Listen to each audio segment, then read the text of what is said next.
Best to give me that loyalty. Best to give me that loyalty. Cause I'm taking the world, you'll see. Cause I'm taking the world, you'll see. They'll be calling me, calling me.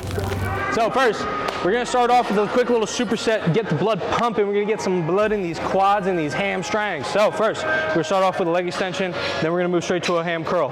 The only rest we have is in between for a water after the hamstring curl. We're gonna rip them back and forth. We have no plan on the amount of sets. We are literally just going to go until we hit failure at 12 reps. We're gonna up the weight every single time and pyramid up until our failure set is at 12. We are gonna hit 12. We are gonna fail right before 12 on our last set and we're done. We're gonna move on.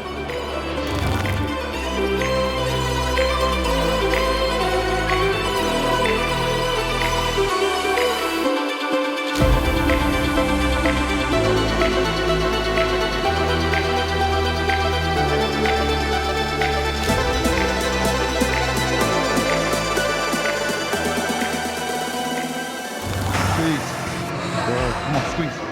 Squeeze. Good. Come on, squeeze. If I die or I throw up, just get it on camera, so at least it's worth it.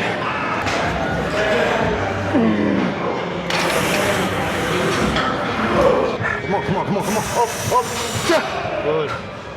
Let's go. Up. Ah, fuck. Ah. When these workouts get dumb hard, I'm sitting here like dying, and Kyle's written like literal death notes in the middle of my workout. And the one thing that keeps running in my head is like, this could be the last one. I get hit by the bus on the way home like tonight. You know, it's like, I love this shit. I love working out, right? That might be like an extreme. I'm here to have fun. You know, like this whole training thing is fun. Like bodybuilding, like getting on stage is like the cute stuff. It's like, this is the fun part. This is like the playground. And if you don't enjoy like the, you know, the suffering, like the hard sets, like the gym's not made for you, man.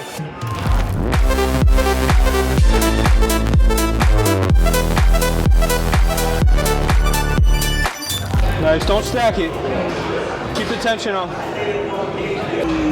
Nice, finish these reps up. Come on, finish them. Slow down. We just finished up on the leg extension leg curl. We did like 5 sets there before we got to failure. So now we're gonna do walking lunges to failure. We're gonna start with 2 sets of bodyweight lunges just to kind of get the form programmed. They're gonna be shorter strides because we're working on quad focus today. But these are all gonna be rapid fire. We're gonna grab the 35-pound dumbbells today, I think, to start. It's the first time we're doing this workout, so I wanna start off a little conservative. But we're gonna do 3 sets back and forth. The only rest time we have is when the other person's going. We're gonna do 3 rounds with the dumbbells, and on the last set, we're gonna drop the dumbbells and basically go to failure with body weight.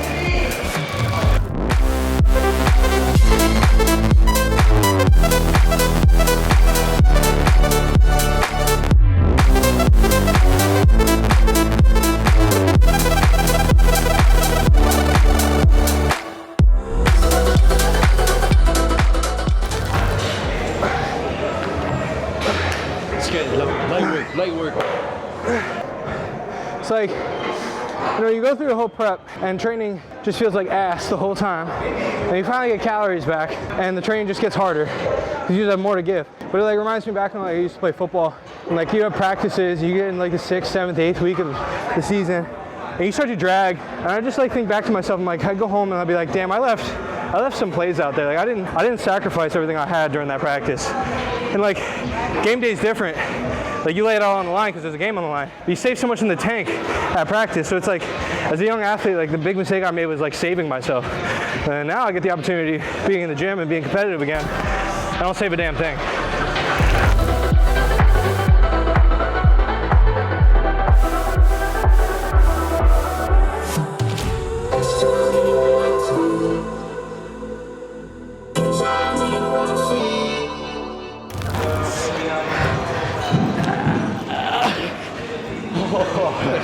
Yeah, that's tilt failure right there. Yeah. That's what we call tilt failure.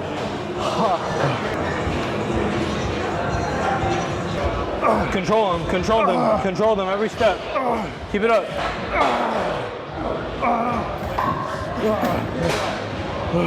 You got more. Yeah, boy. Yes, sir. Stay low.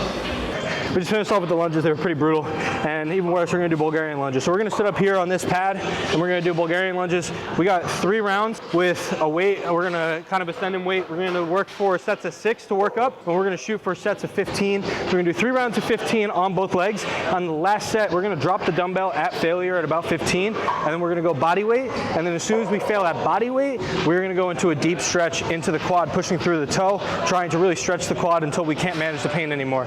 And then we'll take a little break and we'll flip into the next leg, and that'll be the end of Bulgarians.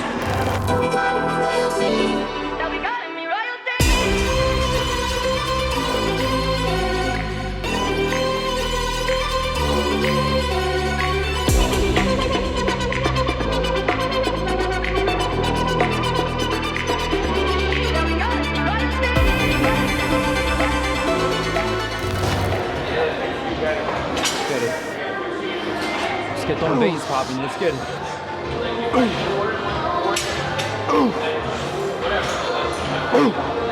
Let's go. Come on. Come on. Yeah. Something I learned about when I started working like busy New York finance, you don't have a lot of time to be in the gym, right? You don't have that much time to just like bullshit and dick around like you would when you're in college, right? You have 2 hours to work out, fine. This workout, we're on the second to last exercise. We are 36 minutes in. You have to learn to be efficient with your time and like not bullshit with people. Like it's good to build relationships and yada yada and rapport, whatever, but when you don't have a lot of time, you just gotta get in there and work, man. You know, like people bitch and moan about not having enough time to be in the gym. It's like, you just don't have enough time to do the other bullshit you wanna do. Like you gotta prioritize. If you're not efficient in the gym, it's your fault.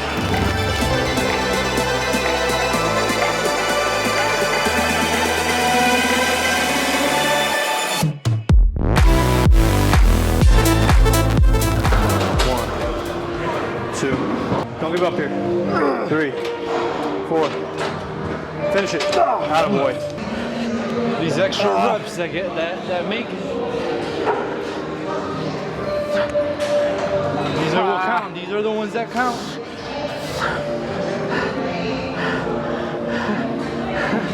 Let's go. Fuck. Oh. There you go. Come on. Come on. Let's go. Come on. 5, 4, 3, 2, 1. Good shit. Good shit.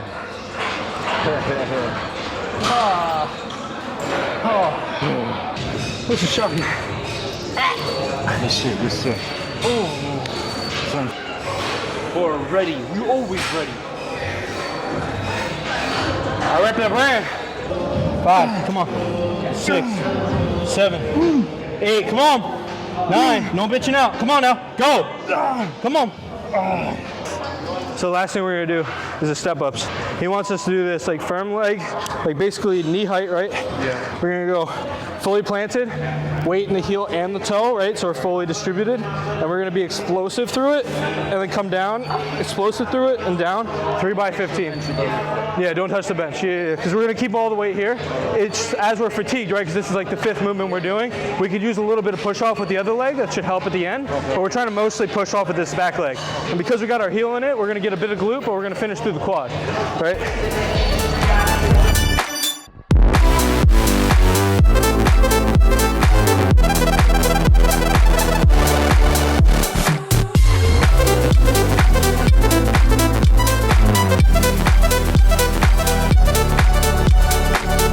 That's it, 5 minutes. That's 5 movements, 65 minutes. Done. Good shit. That's a good one. I feel like an athlete now. I think I can go play college football again. Tune in for more. Tune in for more. So, I get this question all the time, especially on TikTok. What do you do for work? So, basically, since I graduated college, I've worked at the same exact place. I work at it's the largest. I work on a we manage. We specialize in helping business owners and ultra high net worth individuals and entrepreneurs to do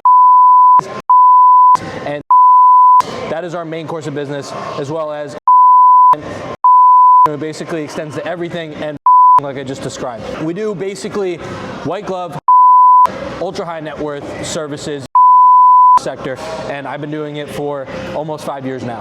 What I have learned is that there is an insurmountable amount of money everywhere, in everything. There are people making money in the cattle business, there are people making money in the fitness and gym business and clothing business and manufacturing business and online content and digital marketing. There is so much money to be made in the world. You just have to figure out what in the hell you like to do that you can rinse and repeat every single day, and you are likely to produce dollars from it.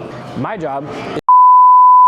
And so when people reach out to me on TikTok and they ask me what I do, and I'm not allowed to say what I do, the only thing I say is, you can make money in anything. I've been fortunate enough to be in a situation where in my early 20s, I made good money. And I started at making no money, and I hustled my balls off and 4x'd my money. That is really just the impetus of like what I try to teach people, is that it's literally just about figuring out what you like to do and what you're good at, right? And finding a way to intertwine that. So like, I love fitness. I'm very interested in private and capital markets, and I found a way to make my life blend that, and I've made money doing it. And so the one thing I would tell people who are in college who reach out to me and ask for jobs is save all of your money as much as you can. Don't blow it at the bar as much as you can. Literally nobody knows what they want to do when they're in college. They're just trying to figure it out. When I was in college my freshman year, I was telling people I majored in football. Like, that's how dumb I was. I didn't know what I was doing. But had I had some foresight, or I had a me to talk to me freshman year, I'd say, don't spend that $12 on an extra gin and tonic. Bring cheap alcohol to the bar as best you can. Spend as little money as possible and save $50 a week. If I saved $50 a week for 52 weeks, that's $2,600 flat if it just went into a no-interest bank account. But if I took $50 a week and I put that into an index fund, I'd be able to compound that money every single week, just averaging in what they call dollar cost averaging. So if I take $50 in every single week over 52 weeks, I would be able to X my money, right? So continuing to compound. If I started to do that while I was in college, after 4 years, you can imagine that 52 times 4, I'm making a lot more money, right? So 52 weeks, 104 weeks, 156 weeks, 208 weeks. In 208 weeks, if I took $50 and I invested it every single week while I was in college, I would have an insane amount of money to compound. Now let's say the S&P 500 does 7% a year. You can do the compounding interest. I'm not going to do the math right now, but dollar cost averaging your way to having financial freedom when you're in your 20s so that you can make big risks. If you take big risks in your 20s on things that you are passionate about or you're really good at, you're likely to make a lot of money over time. My 2 cents from a guy who works in Wall Street is save your money early on, take big risks when you're in your 20s, figure out what you really like. Over time, you're going to make a lot of money. So on the topic of investing, you also have to invest in yourself. And what I just described is if you are saving over time, you're going to build up a bit of a cushion, right? So over time, you then have safety. You have the security. Then you can make risks, right? So I talk all the time about risk management, about taking risks over time. You still have to build up that base and that foundation so you have the ability to take risks. So during this last year, I hadn't planned going into the year and starting a prep. I didn't know I was going to compete in a bodybuilding show. I was encouraged to do so. And so when I did, this is the point at which I was encouraged to go and take that gamble on myself, take that risk. Just from food alone, during 16 weeks of prep, was $4 grand. Then supplements on top easily cost me $1,200 a month over 4 months. I can estimate very easily that on top of all that cost, including documenting the whole process, I spent north of $16,000. Over $16,000 was spent on doing something that I love to do, taking a risk, posting YouTube videos, documenting the process. A big part of my life, like 4 months of my life easily, probably some of the most fun time of my life, as much as hard as it was a risk, it was a gamble, it was a bet on myself. But I afforded that because I was able to save over time. And I spent 4 years working a job, counting pennies, putting dollars away, and being smart, and making smart decisions with my investments. Understanding that if you love something, if you're passionate about something, it's going to take building over time, compound effort, compound interest, creating a foundation, and then swinging at it, and not being afraid to fail. And so when I tell people what I do, and I explain to them what that is and what I'm passionate about, I always underline the tone with, you have to build up a foundation, you have to make smart decisions, but then you got to risk it to get the biscuit. You got to do what it is you love to do without relentless effort, relentless commitment, not afraid to fail.